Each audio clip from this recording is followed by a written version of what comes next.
Yeah. Marcus, Also, I just want to let you know you got a hot microphone, Marcus. We're live. why We're would you live. do that?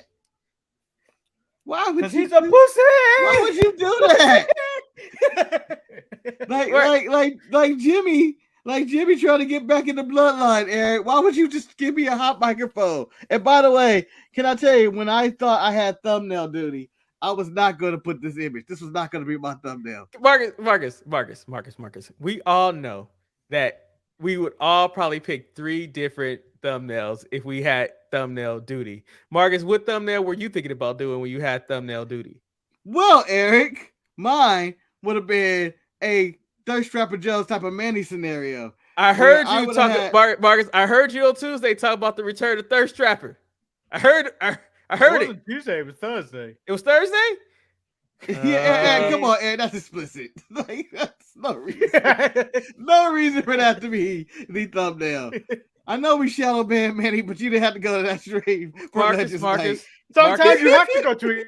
He went to Legend Night with the cheeks. Because I am Manny's counselor and his representative, Marcus, there is reason. Becky Lynch is coming to NXT next Tuesday, and he simply wanted to have Becky Lynch as a thumbnail to talk about the importance of the man coming to NXT. Becky's in there? Yeah, she's on the screen. Oh, that is Becky. Yes. Wow, Marcus, clearly we know where your eyes are at. Yeah, I went, I thought when he was talking about Becky, I thought he was like, oh my God, Becky, look at her butt. That's what I thought he was Welcome everybody to the show. I have the wrong graphic. Nope, that's not the right graphic. That's not the right graphic. Oh, there it is. Welcome to the show. I am Eric. I am Thirst Trapper Jones, aka the Muchacho Man. The Muchacho Man. And I am the man that wasn't able to say goodbye on Thursday, but here to say hello on Saturday. If anything, that was the best exit we've ever had. Yeah, but the exit never picked up. You just ended the show. And I just tell Eric, so the story of this is that so Manny goes, goodbye, bitches, or something. I forget. Toodles, bitches. To quote Tiffany Stratton. And then he blows it up. And then I go to Manny. I wasn't even able to say goodbye. Well, Marcus, well, all I have to tell you this, when that happens again, this is all you need to do. Chin up, tits out, and watch for the shoe. Yes. Marcus, I'll tell you this right now. When I saw you post it, I was like, what the fuck Marcus is talking about? And then I watched Dynamite. And I said, my God, this is the first time I really enjoyed me some Toni Storm. I was like, I don't know what the fuck is wrong with her. I don't know what cocaine she got into. But when she said, I quote, chin up, tits out, and watch for the shoe. And then she threw the fucking shoe. I said, yes. No, yes! but do you know what she did? She glided out like Voldemort does. Yes. Yeah. she glided out of shot. Yeah, she straight up went to Hogwarts.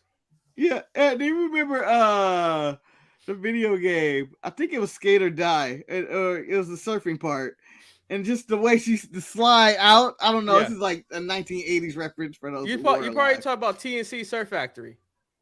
Maybe, yeah. Yeah. And then they just slide out. That's how I thought Toni Storm slid out at the end right there. And I thought, my God, she has found a character. And I may say this, my top 3 favorite characters right now currently in wrestling may all be in AEW. Well, this is the first time I can say I am invested in a lot of multiple stories of outside of the main one that's going on.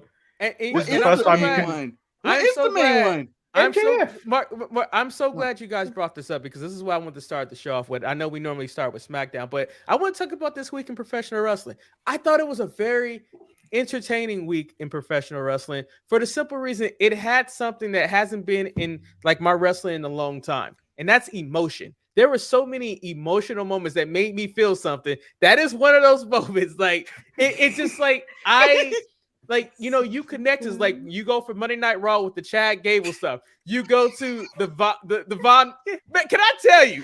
honestly, the way that they did that shit, and now that you see the pictures of him being carted off, I was like, why was Braun Breaker in the mood to kill people? Like, what the hell was? Right.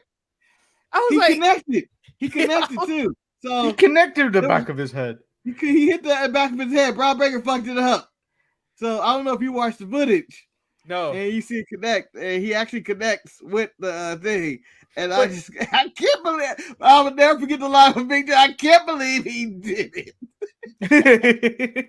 Also, he was a piece of I'm not shit. gonna forget the emotion of the riveting interview between The Miz and John Cena. I mean, best I've seen John Cena ever be. That shit was amazing. And when he hit, I mean, at least he wasn't lying.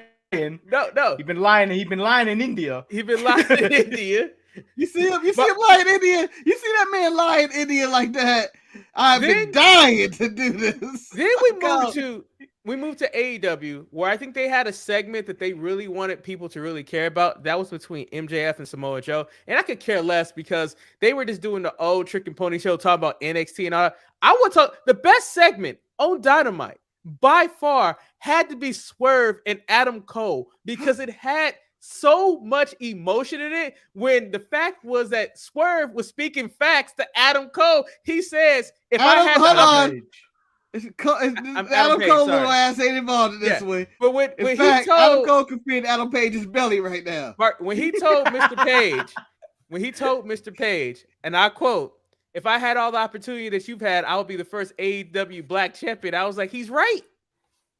Adam Page ain't been shit. But you know, I it's a rarity when you actually hear a wrestler say, I would have been the first black champion. Just like that was his goal, and he has it out there.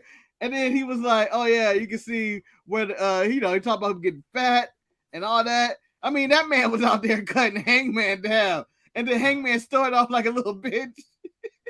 I can't believe you telling me like this. And Hangman wasn't worried thinking about this tonight. He was happy about donating to the teachers, Eric, who are underpaid in the world, where you agreed with him. You were like, this man agreed with him. And then when this black man cussed his ass out, you started agreeing with the black man, you forgot about the teachers. It was like, oh, damn. Because he also said your donation is funding the delinquents that are going to amount to nothing. And like, the thing about it was, like, when I was watching the segment, I was like, God damn it, why is Nana coming down there shucking and jiving? And the next thing I was like, you know what? I was like, you got to, because he swerved on his ass. I was like, damn, Mr. Page didn't see that coming. He did not. And I felt the second dance after Brian Cage killed Hangman Page was the better dance than the intro dance, because he really felt that shit. Swerving him out there committing crimes and getting away with it. Marcus, I tell you, if he wasn't the one filming Nick Wayne's death, he would have been dancing too. If he wasn't the one filming the death. He was there, man. He was on the camera. If he wasn't holding the camera, he would have been. So, Marcus, I'll ask you this question. Of everything that happened this week, and you can even include SmackDown we haven't talked about, what was the moment that stuck out to you the most, like that you're going to remember the most, that made you feel like, damn, I can't believe that shit just happened? Oh, you said what show? Any show. This whole week in general. Oh, I'm going to go with, it might be the Miz segment. Although, but also, I know it's only me that cares about this segment, but it's going to stick with me for the rest of my life. It was the Dana Brooke, Kalani Jordan, Black Fury segment, where she's over there talking to her, and Dana don't be teaching her nothing. Don't be putting the thoughts in her head. And then Larry Brown goes, I ain't trying to teach her shit. First of all, Kalani Jordan, I'm going like, what the fuck is going on in my life? But for me, that made me laugh the hardest. I don't know why. It's just so random. Manny, what about yourself? I think it has to be Swerve. I think it has to be Swerve. Because, like, if anything, it would be like it. This would be like, Eric, if Athena, I know you don't like her, but did something important in wrestling. It'd be like that. Like, we have clowned on this man for so long, me and Eric, not you. You are a Swerve guy. But You are, me and Marcus. Eric have clowned on Swerve for a long time. And it's only a resurgence recently where it's like, you know what? Maybe WWE missed a step on Swerve. Manny, no. Let's not say that. Let's do something even better. Maybe Marcus was right. Yes. You know, maybe he was. That's all I wanted to Maybe he hear. was. That's all I Mr. wanted to hear right here. Mr. Strickland. Now, guys, I'm gonna tell you this right now. There's so many things happening. From Mr. Strickland getting into Mr. Page's ass, sound like two teachers. Like, that was great. From Chad Gable's daughter after having a great match, and then Gunther decided to hit every fucking finishing move he could possibly hit on this man. I was like, that's just like Chad Gable, though. And I was like, Shoes, please. Shoes. that was so unnecessary. From Tony Storm saying, "Watch the shoe." For me, the thing that sticks out the most to me is that, Manny, just as we talked about Strickland, we have never cared about Von Wagner. Never have. Never will. However, I didn't think that Braun Breaker needed to kill the man. Why did the man have to be killed? Like, literally. It has to be dealt with. Be dealt with. But, like, not only was he dealt with, but it was the Fade to Black Shirt, like old school drama show, like we're watching One Life to Live, and Mitch that lost his goddamn mind. We're like, what happened? Who turned off the light switch? I haven't had the light switch turned off since Choppy PP. And I was like, and then I'm like to myself, do I care about Von Wagner being dead? I don't know, but I gotta go back next week to find out what happened, why Braun did it.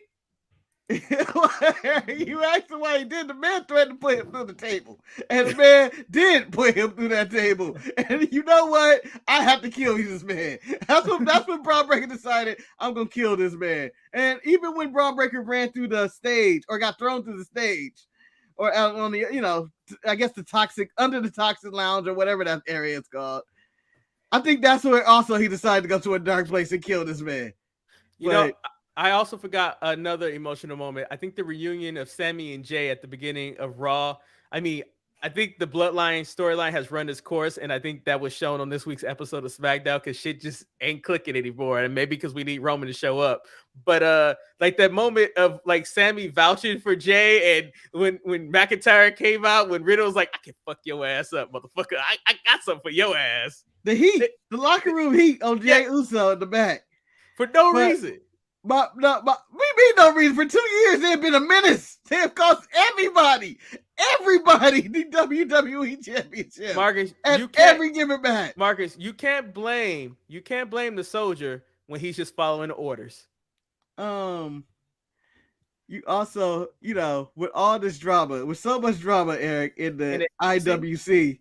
It's hard to talk about Mr. CM Punk. And my favorite story of the CM Punk drama is not him getting fired, because you weren't able to touch on this, but it's him finishing third place in a 3-man jiu-jitsu competition. Marcus, that can't be true. It was a true story. Phil took 2 L's in a 3-man jiu-jitsu competition. But that tells you something. Phil never loses though. He still got a medal. It don't matter if it was 3 people in there. If it was 4 people in that tournament, guess what? He wouldn't have been in that tournament because he got to make sure he stay on the stand.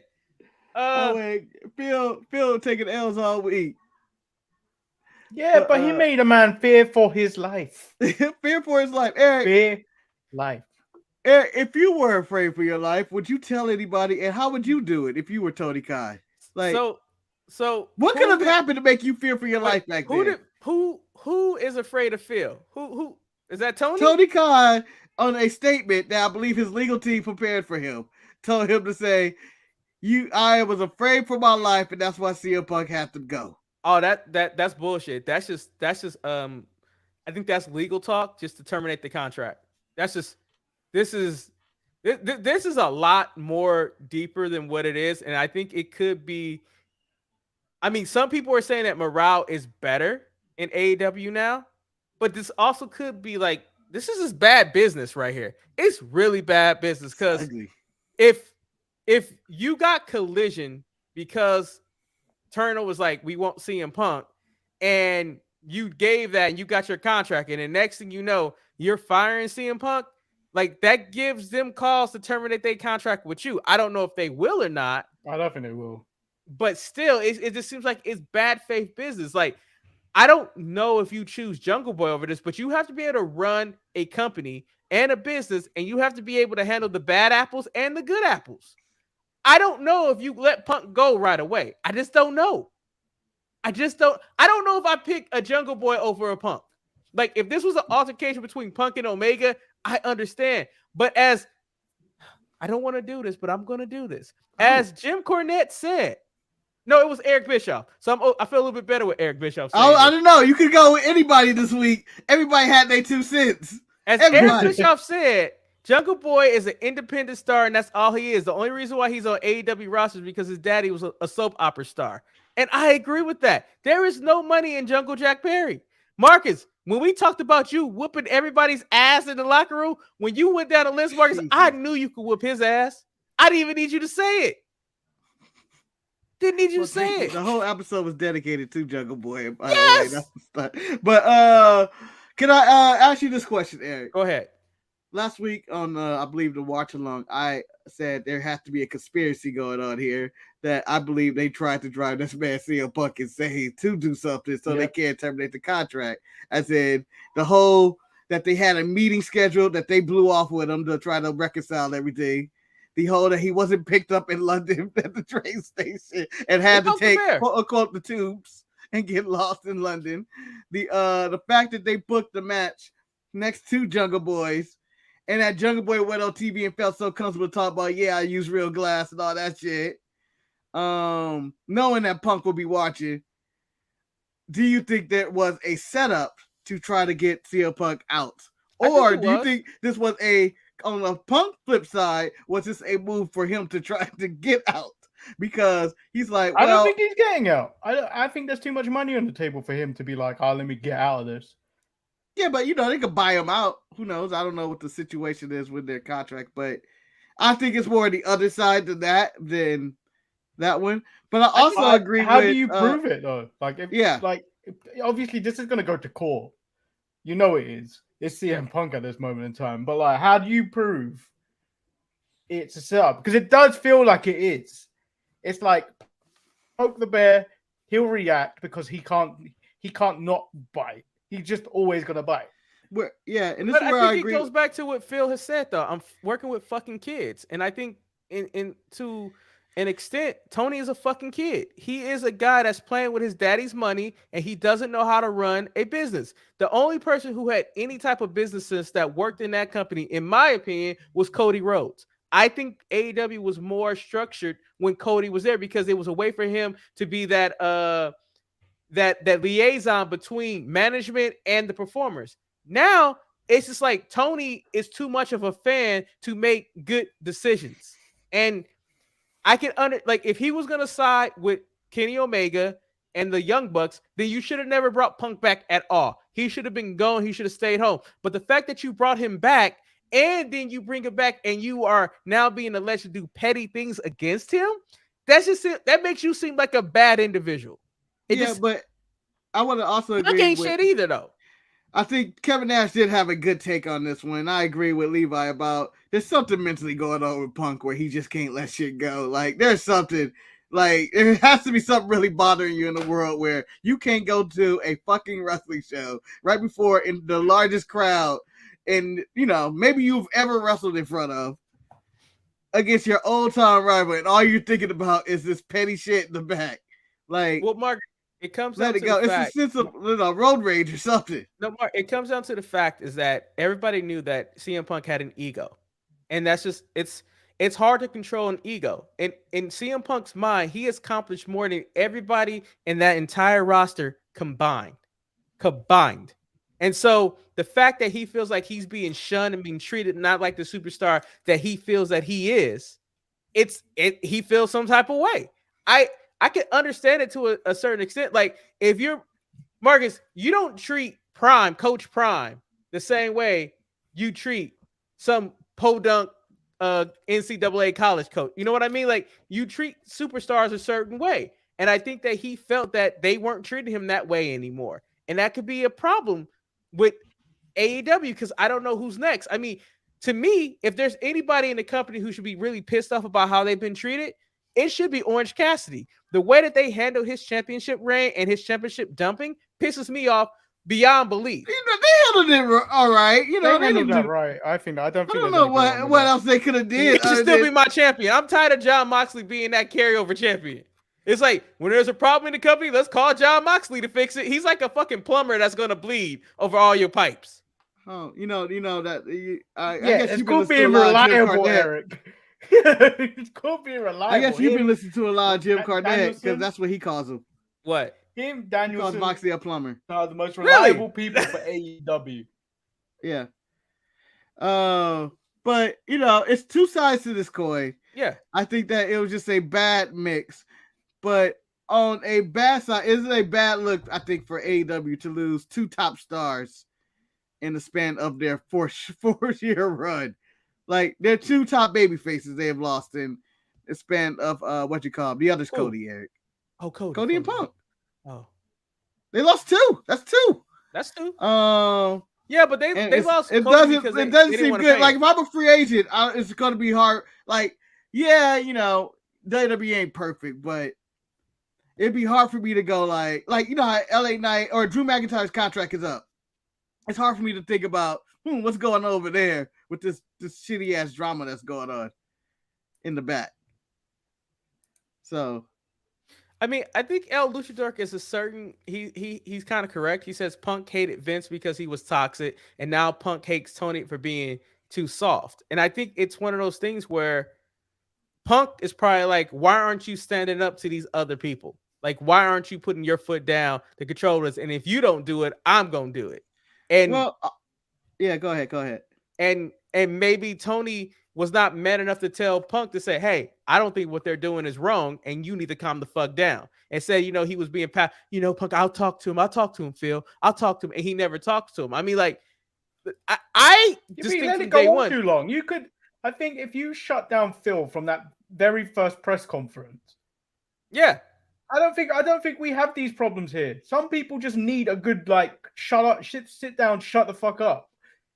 You have to prove that you the big dog. You the big dog in the yard. Yeah, the you fact can't have your inmates walk dominant. all over you. Yeah, you can't have people walk all over you like that if you're in a position of power. Yeah, I don't know. I just think it was a bad mix. Yeah, and you know, I think CM Punk is just like Prince's mother, Eric. And he is never satisfied, no matter what. Like, no matter what. That's who he is, and he's never going to be satisfied. And, you know, there's the thing that he may go to WWE, and he's probably going to be miserable again. So, the thing about it, if he goes to WWE, which I don't think is going to happen, I don't think, but if it does happen, it's going to be a one-off. It's not going to be a low contract. It will be like we're going to do the road to WrestleMania, like the story that he pitched, eliminating Kevin Owens and shit like that. They'll do something like that because they're not going to bring him into that locker room. But the difference between him going to a WWE locker room and an AEW locker room, that WWE locker room ain't going to take his shit. That's a grown ass man. It's going to be like back in the day when Batista thought he was somebody and he got the hands from Booker T. I think that locker room's different now, Eric. I thought it was different. It's corporate. I think both locker rooms are kind of soft these days. Like, if you really think about it these days, I don't think there's anyone really outside of probably Bobby Lashley that will fight someone. Okay, I wouldn't go into a locker room and pick a fight with Bobby Lashley. That's the only person I think in WWE I would like. Nah, because everyone else. Drew McIntyre might not fight. I'll fight him. Gunther, maybe. I'll fight him.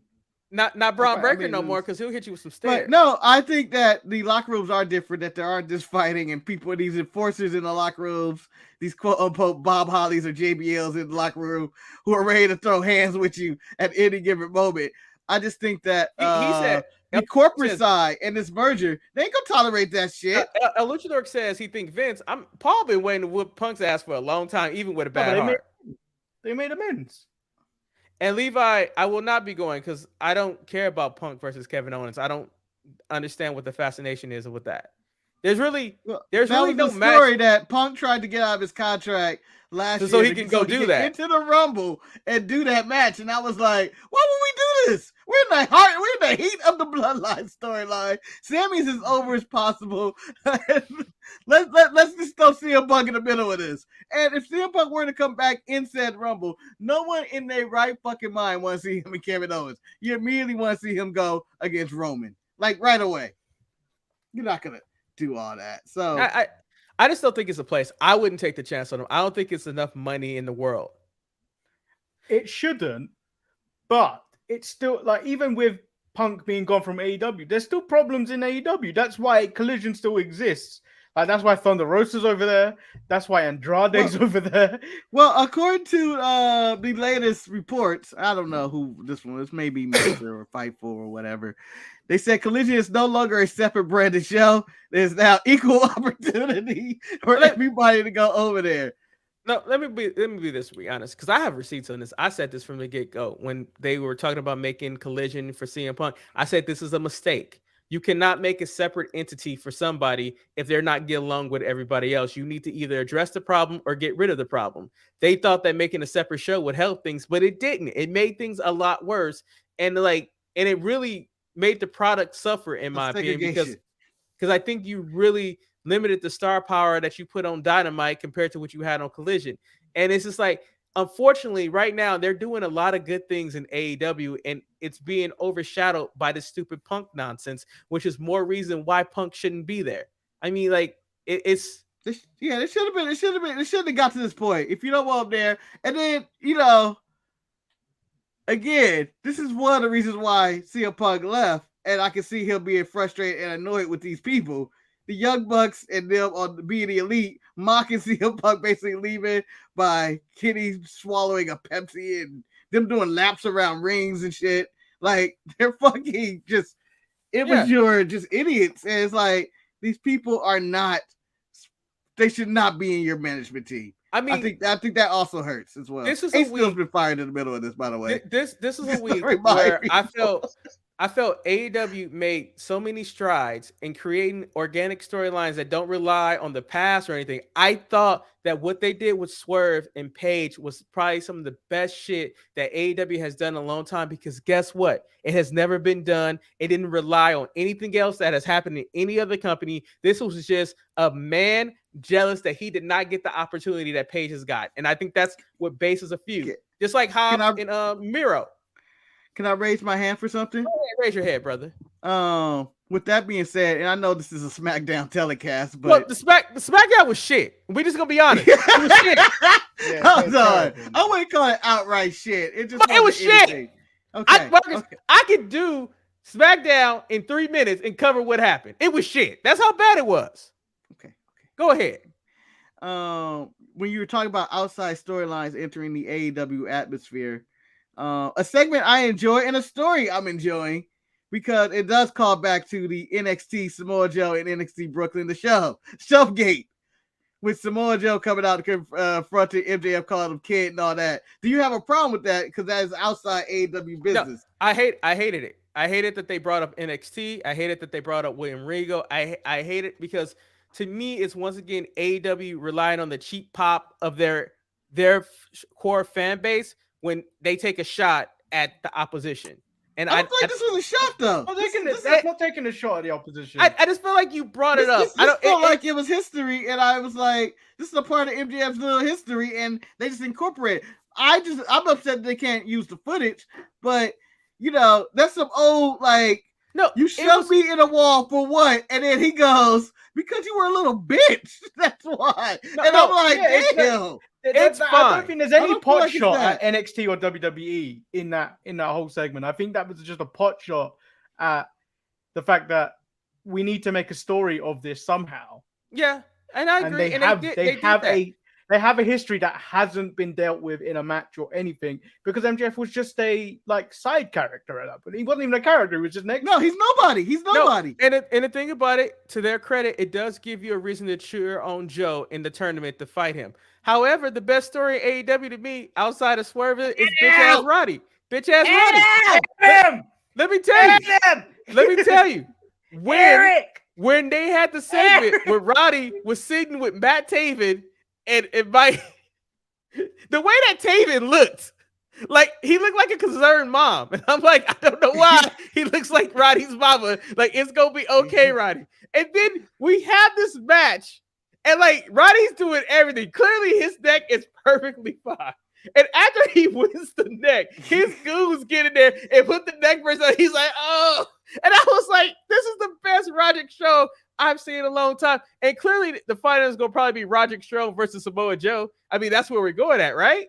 I don't know. I don't know who's going to beat MJF at Grand Slam because my original Grand Slam was, it was going to be CM Punk versus MJF, but due to toxicity, that match has been gone away. And so, Levi, your comment of only Eric hates that angle, that moment is viral on YouTube, is great. Yeah, I don't like the angle, but guess what? I don't have to be the masses. It's my opinion. It's perfectly fine. I'm not saying anything is wrong with you guys for liking it. It's just that I didn't care for it. I thought that Paige and Swerve was so much better. It was so much more organic. I like organic stuff. That's what I like. And Marcus is correct. He has opened up my eyes. There was history with them in NXT, so it does make a little bit more sense now that I hear about it. But I know at that moment, and it wasn't resolved. It's not like it's not like they're rehashing something. So, but let me ask you guys this question: if they come back next week or even tonight on Collision and they bring up NXT again between Joe and then would you still be okay with it? Because it's like one of those. I think we were on Thursday based on a Levi comment is why can't they just do a reconstruction of that thing and then have the footage and just recast everyone in that thing, have someone else shove someone else into a wall that looks like MJF. The reason I feel like this storyline works is because it does show MJF, that he has a temper, that he does have a chip on his shoulder, and he still carries that with him for no reason. Because at All Out when Joe shoved him, and Joe had that smug look on his face going, you still ain't shit to me. I don't care if you are the champ. It's just like it goes to that. I think the only issue with this storyline is that Joe's a TV champion. Yeah. From Ring of Honor. I don't give a damn about these Ring of Honor titles. I'm still trying to get over the fact that Von Wagner was killed for no reason. You, Claudio, you and your ROH World title. I don't give a fuck about your title or you. I think Ring of Honor is just like I don't even know why it's there. It's like it's a tally-on. It's a tally-on. Yeah. So Manny, can you put up the recipe for Von Wagner again? I still can't believe they killed him. I just you have the ability to do it yourself. No, Manny, you know how this works. Just like I sent you the image, I had a chance to upload the image myself. I said, Manny, can you upload the image? It's stupid. Yeah, it doesn't make sense. No, I know, Manny. I feel it's only right. They send it to Manny. Hit the button, Manny. Hit the button. Because you know what? Because Manny knows where all the buttons are at. At the beginning of the show, buttons on. I don't. At the beginning of the show, you saw how hard it was for me to find what right layover it was. Just like I'm about to do this again. See, nope. Oh, well, Manny had already changed it. Didn't even realize. So let's get to SmackDown. My last thing before we jump to SmackDown, and I know we're gonna postpone this anymore. It's 33 minutes into the show. I'll postpone this SmackDown. I do want 21 minutes before the SmackDown. But Marcus, it's good shit. It's good shit right here. Yeah. Eric, ain't nobody watching us with Shadow Band. Yeah, we are Shadow Band. And well, they gonna see my titties. Sorry, never mind. Please don't show us your titties, Eric. I know what Tony Storm said. Tits up. Tits up. Chin up. Tits out. Watch out for the shoe. Can I ask you on opinion? We got a question on ETE. I'm bringing ETE to the Saturday show in the chat. Oh, we told you to keep that shit know on you Wednesday. and Ryan. You and Ryan and myself have watched a lot of episodes of Impact. They have now announced that Mike Today and Don West will be entering their Hall of Fame, and they have reached their 1,000th episode. What, Eric? Do you believe? I mean, they made 1,000 episode. Are you shocked they made this 1,000 episodes of Impact Wrestling? Well, first of all, two, that they're still around. And two, what were some of your favorite Impact Wrestling moments, or what do you take away from the history of Impact Wrestling as it still goes on, as it lives and breathes? It's not dead yet. First of all, shout out to TP because Tom Phillips does have a job. I appreciate Tom still having a job. I believe he's Tom. He ain't TP no more. I don't care. I don't know what he is right now. But the thing about it, the biggest dark period for me with Impact was when Josh Matthews was doing commentary. I can't stand that. I asked you for the best moments of Impact, and you give me the darkest moments of Impact. My favorite moment is always Christian being baptized. That's always a good one. Main event Mafia and they jumpsuits. Scott Steiner, fat ass Samoa Joe, always ran up there. Samoa Joe. Meeting Kurt Angle in the ring. He back. He the Pac-Man Joe. Bully Ray's gingerly getting on that table. Yes. Dixie Carter not knowing what the fuck she was doing, but still having more control than Tony Khan. Hulk Hogan literally. Did she, Eric? Did she? No. Did she? Hulk Hogan came to the ring completely fucked up and wrestled a match. Marcus, Hardy has done that at every company, though. No one can stop a Hardy from being a Hardy. No, he's never came out to the ring like that. Rest in peace, Don West. Don West was amazing because I remember Don West when he was selling shit on the shopping channel for cards and stuff. When I think about it, I mean, Ultimate X was good. Shout out to Motor City Machine Guns. There were things that I liked about Impact, but Impact wasn't WWE to me. And we all know that. It was very similar to what AEW is to me right now. So, okay. Yeah. So we're playing off That a list was of an episode. categories. Real quick. I just want to see, who's your Impact Wrestling MVP for 1,000 episodes? Who's your favorite? Dang, that was a deep thought. I didn't realize it was going to freeze him. when I think about Impact, You just said AJ Styles, we could have moved on and something. no, because it's not AJ Styles. For some reason, I think I associated with Kurt Angle. I don't know why. MVP. Who? With who? Kurt Angle. I don't know why. It's not bad. Maybe because that's who hand I shook in the middle of that ring. Actually, Kurt Angle, Bully Ray, because that's when Bully Ray got his run. Like he finally got to do it by himself. And Aces and Eights was actually really cool. That was like one of the best things that they had did in a long time. And unfortunately, it didn't get the respect that it deserved. I thought Aces and Eight was better than the Bullet Club. That was just me. Favorite tag team? Motor City Machine Guns. Okay. Favorite X Division wrestler? PD Pump. Low key. Favorite gimmick match? you agree with Jamal? That was Jamal's pick. Reverse Battle Royal. Petey Williams. Reverse Battle Royal. You agreeing with me with the Reverse Battle Royal? After that one, King of the Mountain match, because that was also that was like a Reverse Battle Royal with extra stipulations. Monster Ball is the funniest one. Monster Ball is the funniest one. Mustard Ball, I forgot about Mustard Ball. Mustard Ball was good too. Hey, did you guys see that shit on Facebook where I did not realize that Jeff Jarrett outfit was the strums for the guitar? That shit really fucked me up. No, nobody knew that. Like, what? You know how he had those things? They were supposed to be the chords for a guitar. The string. Yeah.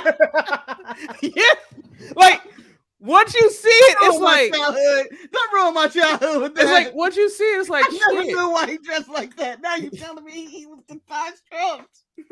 Yeah. Oh, Ruined Christian forever. Cage. Christian Cage in Impact was great. Abyss. You just naming people now. That's not even a category for them. You named some random people. You know, Levi could be right. I might change. No, Beer Money was good, but they weren't the Motor City Machine Guns to me. Yeah, I had Beer Money as my tag team. My best faction, I had LAX. Not the original incarnation. Not that. Yeah, you know, but I think every wrestling company, whether you like it or not, there's going to always be positives that you can find. Am I right with that statement? Yeah. All right. And then what was the biggest negative moment in Impact Wrestling history? Because there's a lot. Fuck, I don't know. Come on, there's a lot. You got Claire Lynch on smoking crack. Jeff Hardy coming to the ring. That was great for all the wrong reason. That was great for all. Lynch was great, man. Jeff Jarrett sleeping with Kurt Angle's wife. You talking about a messy locker room? They were able to do business. They were able to do business. Vargas. It still wasn't dealing with Jungle Boy using real glass and shit, Mark. I'm just saying. Like, Mark, just think about This man slept with this other man's wife, literally. But yet they were still able to have a professional work environment. Like, literally, that tells you something about the difference between working with young men and men. You know what I mean? Like, when you hear the shit that they did to The Miz, the fact that The Miz is where he's at right now, just imagine if that happened in the AEW locker room. It just wouldn't work. Well, if it was happening in a modern day locker room, everybody in WWE would be canceled. Shit was going on. It was a lot of Wait, hold on. It bullying is happening in the AEW locker room. Thunder Rosa's hiding in toilets. Oh, yes. Again, where's the AEW All Access show now when I need it? I don't care about the other like shit. The Avatar. It's gone like the Avatar. Gone when you needed it most. All right, Eric, you're an Avatar person. Settle this debate. I'm saying Rhea Ripley's haircut is currently the Beatles. Manny's saying she looks like Zuko after he was disgraced. I agree with Manny. He does look like God Zuko. damn it! Yeah.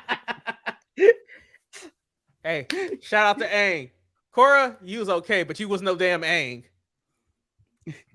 All right. Anyway, let's talk about SmackDown. Let's get through this. I want the 2-minute rundown. Yeah, so we start the show off with Charlotte and Shotzi and Bayley against Io Sky. Like, honestly, this match had my biggest issue I had with this match. You have Damage Control. You have a third member known as Dakota Kai. The fact that Dakota Kai was terrified of Asuka with the title and did absolutely nothing, and they lost the match. And because I was like, you gotta whoop Dakota Kai's ass. You a third member. You Help me out in this situation. She's not clear. You can't take her into her.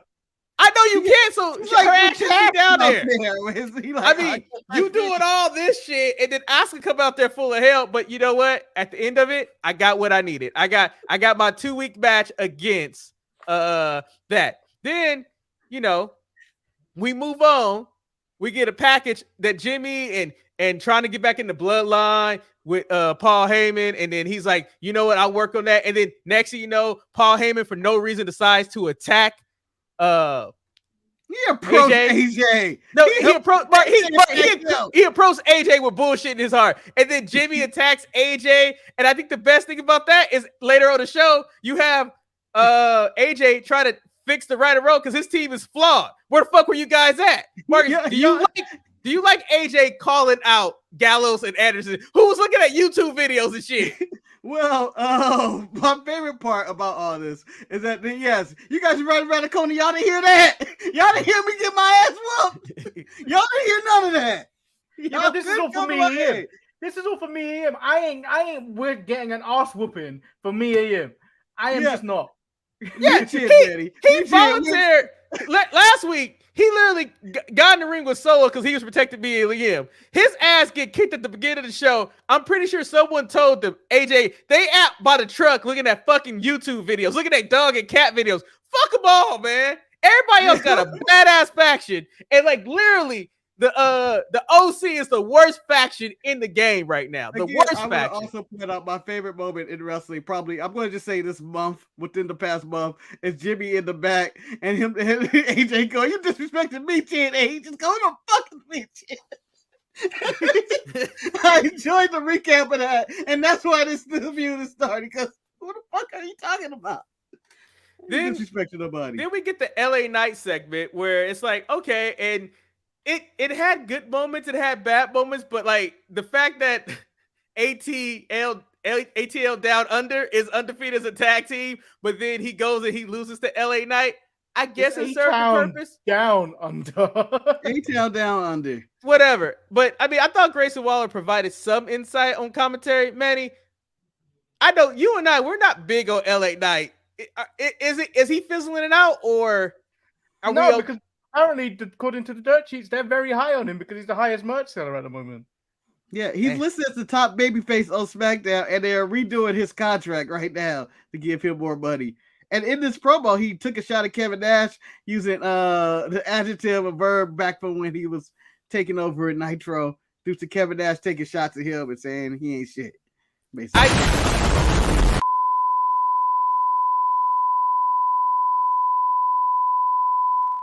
3 minutes. Marcus, I know how you feel, Marcus, when you didn't get to say goodbye. But I do like the Judgment Day being on SmackDown. I like them being the tag team champions. I thought that it did. It feels like War Games is upon us. I feel a war brewing between all these factions. I thought the stare down between the unnamed Bobby Lashley group against Judgment Day. Excuse me, we have known them on the show, and only on our show we're allowed to call them the Blicks. The Blicks. The Black. Mark, did you like the stare down? You know, it was fine. It wasn't anything special. I'm more intrigued with the Judgment Day and the tribal alliance that we have right now that's brewing. That started way back when Paul was talking to Finn. All those times ago, he was like, we're getting the conclusion of this. So, Manny, as they forward with him. Did you like how Ridge Holland brought in his sense of reality into his character, talking about he's known to hurt people? And before he even said that shit, I was thinking to myself, he better not hurt nobody in Judgment Day. I'll kill Ridge. You already took out Big E, goddammit. Yeah. Right. If you even had a hand on Prince's little hair. You took out Elton. I'm not even happy about you taking out Elton. Yes, boy. I enjoyed pretty damn. I enjoyed him being back, man. And I was like, wait, he does just have a broken arm. Yeah, but why is he in a wheelchair? Yes. Unofficially, Bobby and the Suit Profits. It sounds like a really, let me tell you, like an 80s music act. I'm glad you guys. Like Bobby Brown got a new group. I'm glad because I want to ask you guys this question. Do you guys think they upped the boos with Dominic, or do you think they're really booing that man like that? Like they're booing him. They're booing him. Damn. It's just personal. Damn. It's fun to boo him though. Yeah. Yeah, he's a fucking asshole. AJ versus Jimmy was what it was. I mean, at the end, Judgment Day feeding him to the wolves. I'm like, okay, SmackDown was so useless. It was just like, huh. There was stepping stones and stuff, you know. They planted the seeds of LA Knight being the main eventer by interacting with Paul and Paul trying to make money off of him and stuff. I did like that. The Judgment Day, the bloodline kind of merging into a faction works for me, and I do like the Judgment Day is the hardest working team in wrestling, as in they're doing SmackDown. Well, Dominic in particular is doing NXT, SmackDown, and Raw all in the same week live. Dominic went into murder this week. It didn't even shake him. Yeah, John is right. Them boos was loud, man. You would bust the eardrum. Like for me, to think about it, every show this week except for SmackDown has some form of emotion on it that make me feel something. And SmackDown didn't have that. Like this is the first time I was like, fuck, I think the Bloodline storyline is done. Like this is over. There's Jimmy. Jimmy is the reason why Jimmy was not main event. Jimmy Uso. He's trash. I don't think he can do it. I had no problem with Jimmy. I just think that the direction of him trying to get back in the bloodline doesn't make any damn sense. Well, Solo did say the week before, you ain't out the bloodline, you in the bloodline. I don't know. He said something like that. Kind of like that too. I know it's just late, but good morning, good evening. Make Hulk Hogan wake up after a nice sleep and step on a shard of glass. That's the nicest thing he said. CM Punk wake up after a nice sleep. Marcus, can I ask a question? When you did the read, Marcus, why did you decide you was gonna get into a whisper instead of just reading it so people could actually hear what you were saying? Because Hulk Hogan was just waking up. I mean, I feel like you were just reading to yourself and then forgot that I'm live on this show and I'm reading to everybody else. Like that's what I think was going on. Like, oh, what's this message say right here? And a side note, I'm watching Collision to see what the next Ricky Starks mirror. Yeah, like that's what it was like. Well, excuse me, sir, for not putting my heart and soul into this one. I know you're tired, but you're like this episode of SmackDown. It had no heart, no soul. I mean, you weren't stared though. At least that was. Well, you know, half of the soul was in India with John Cena lying to those people. That man who killed Von Wagner with the stairs was holding up those little meat pockets. Cheese puffs. I'm calling them cheese puffs. I don't know what the hell they were. Hey, but at least Braun Breaker has finally lived up to his name. He broke something. Besides, he's been breaking phone letters and stuff for years.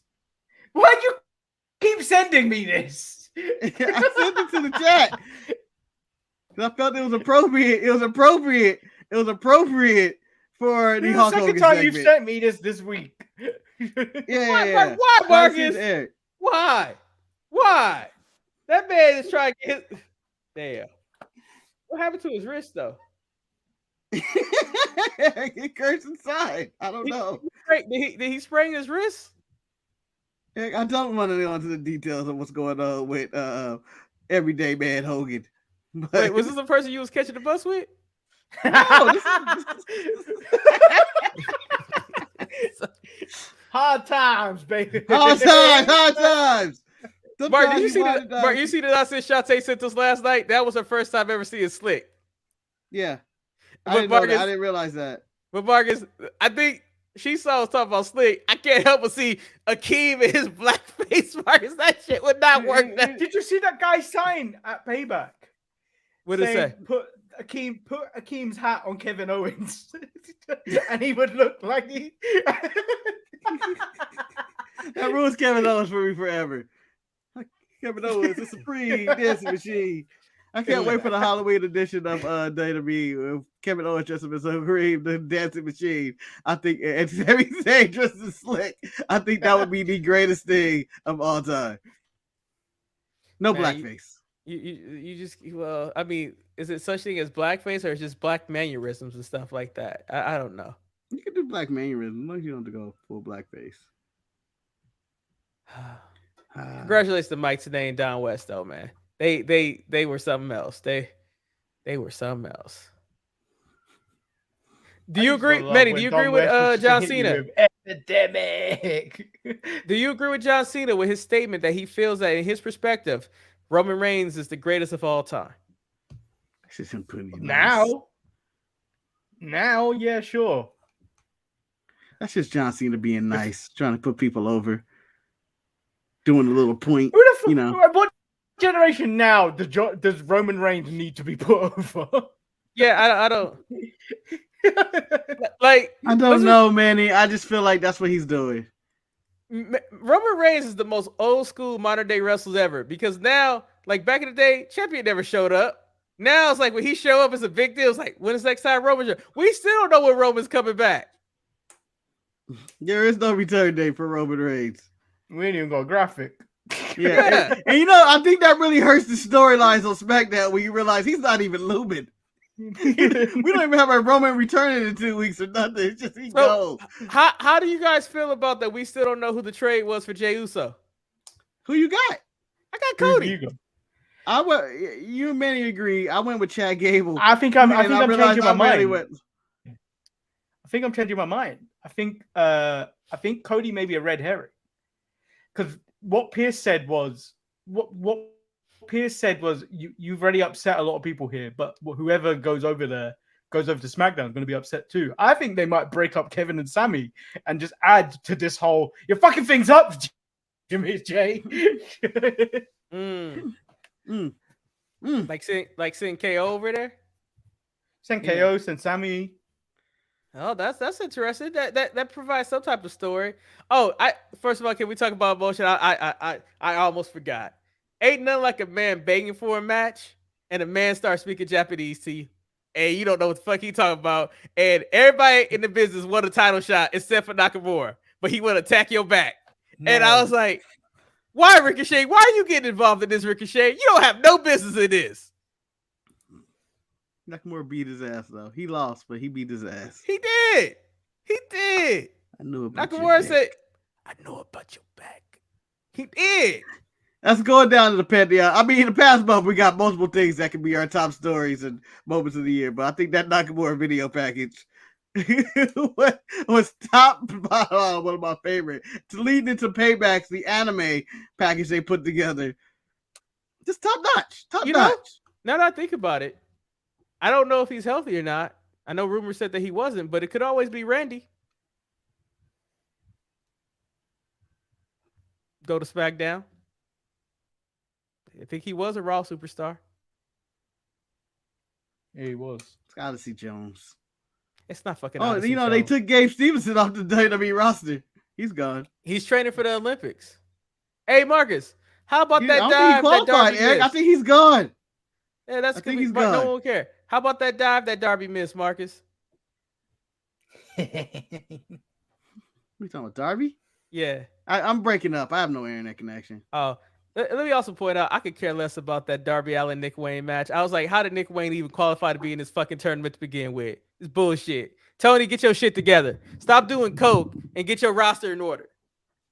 Again, if I'm Well, Nick Eric, Wayne, first I'm of all- done. I'm not fucking with Darby no more. I'm just not. I just can't. You just accepted AR Fox back like this. AR Fox Man out there committed felonies. attempted murder gets a title shot. Yeah. Yeah. Swerve don't. Swerve didn't get one. No, because he black. So is AR Fox. No, isn't he like Puerto Rican? or I something? feel like AR Fox has had more title shots than anybody. He on has. AEW since he showed up. Like he just got trio title shots after trio title shots in Atlantic. I think he had But TNT. at the same time, don't be Mexican in AEW because you barely get any type of title shots. I still don't know what happened to Rush and Andrade. They were there, then they go, and now Pentagon is like whatever There was version a he is. kidnapping on Collision. I love the fact that when Pentagon do post-match interviews, he's wearing his white mask, but when he come out, he's in all red. I don't understand this concept. I'm so confused. Because one time he's NWO and the other time he's NWO Wolfpack. Hey Manny, I just hope that you're not gonna get stuck with Nick Aldis being the guy on SmackDown because I know that's gonna make Betty turn off the TV. Oh, that would be sickening.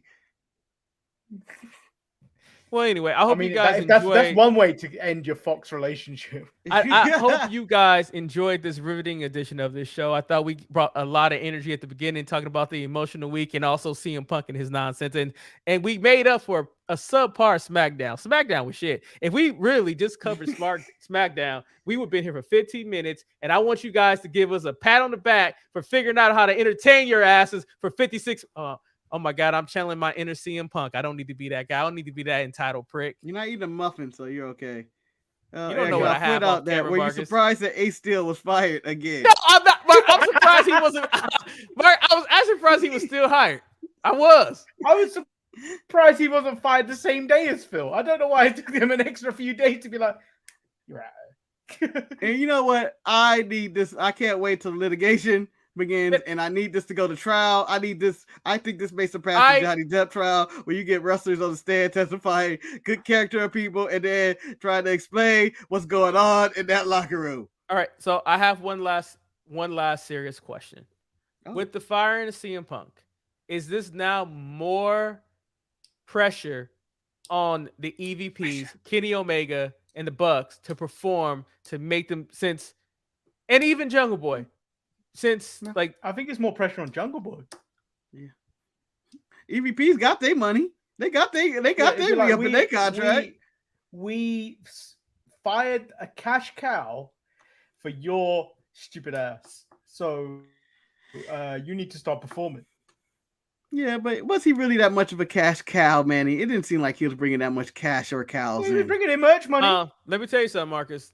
People at my job who watch no wrestling, hey, I hear CM Punk is back in some wrestling company, and I'm like, that's more than what Jungle Jack does. And Marcus, I've never seen someone react to calling Tony Khan a pussy. Pussy! CM Punk like that ever. So I would say there was much more pressure on Jack Perry when he's back from his suspension because he has to deliver. If he phones it in and whatnot, that all the eyes will be on him.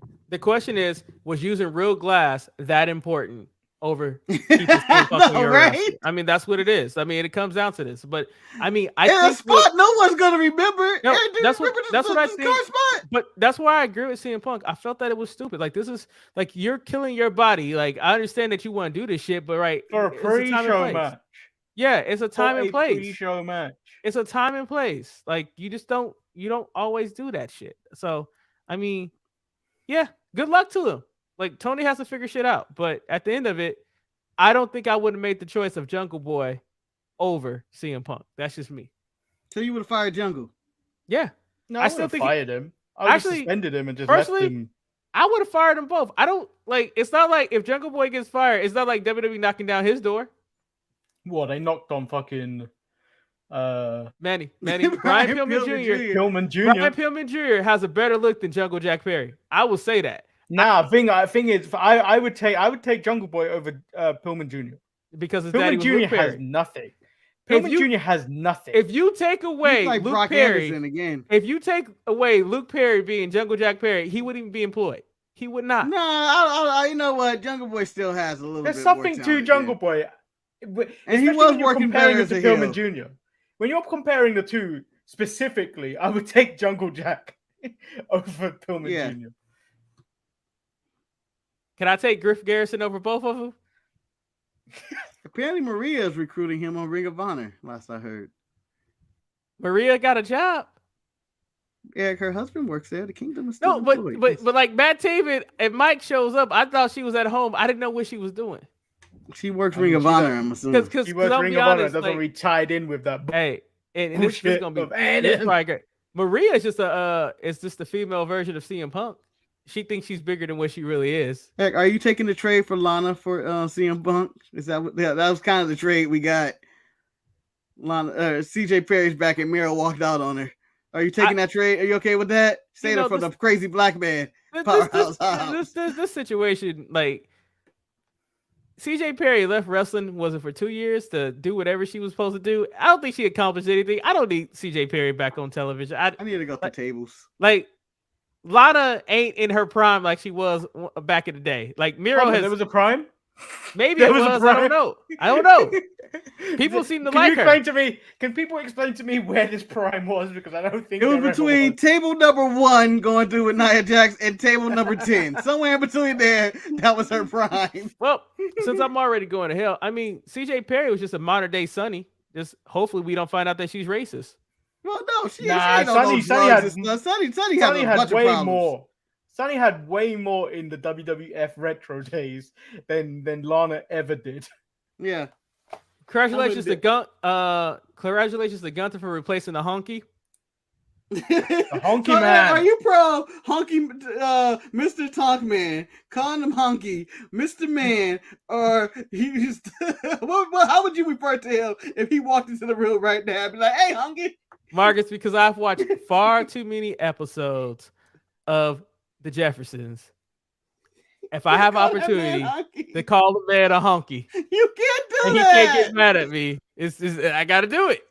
He calls himself the Honky Tonk Man. So yeah, Marcus, you can call him Honky. Like I'm gonna call him respectfully. I'll call him Mr. Tonk Man. Marcus, let me just reenact what I'll say. Oh my God, it's Honky. That's what I would say. And let's know, Marcus. Jungle Boy Jack Perry is called Jungle Boy. And what did that man call him? Jerry Lynn. He called him Jungle. Yeah. So I am gonna call the Honky Tonk Man Honky. I'll be like, however, Honky. That's what I would say. That's what I would say. Anyway, we hope you guys enjoyed this episode. I'm Eric. I'm Thirst Trapper Jones. And I am Marcus the Grand Vanilla. And I would normally say stay sharp, but however, my Lord and Savior. Toodles.